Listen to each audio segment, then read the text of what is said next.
ชีวิตน้องอายเฝ้าหมายปอง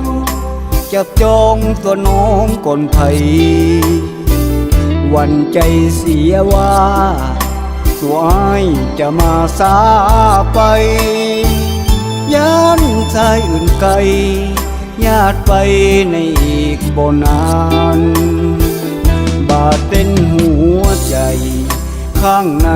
มันหุนคือมีไฟล้น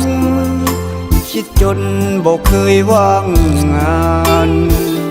คิดถึงตลอดอ้อมกอดอยู่ในดวงมานจินตนาการแบบนั้นฝันอยู่หำไหขอเป็นคนหักในชีวิตจริงหักแต่ยอดยิ่งเหนือกว่าสิ่งใดยิ่งอื่นหมื่นแสนแม้นมาอ้อยใจอายนี่บอกขายหักน้องคนเดียวอยากเป็นคนหักคนหักในชีวิตน้องจะคอยเหลียวมองแต่น้องด้วยใจเด็ดเดียวเห็นมีค่าไหลผ่านกายใจอ้ายน้องเหนียวยิ่งคิดยิ่งเกี่ยวหนึ่งเดียวในชีวิตจริง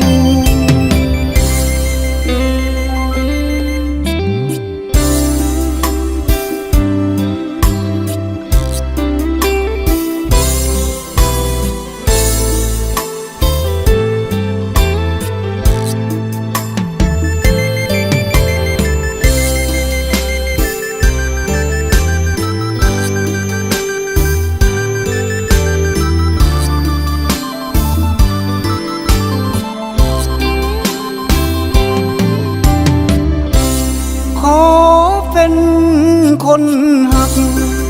ในชีวิตจริง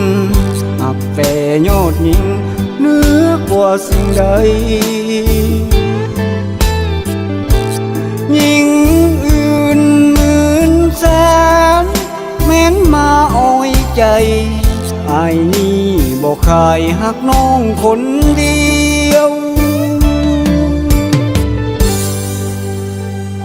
อยากเป็นคนหักคนหักในชีวิตน้องจะคอยเหลียวมองแต่น้องด้วยใจเด็ดเดียวเห็นมีค่าไหลผ่านกายใจอ้ายน้องเหนียว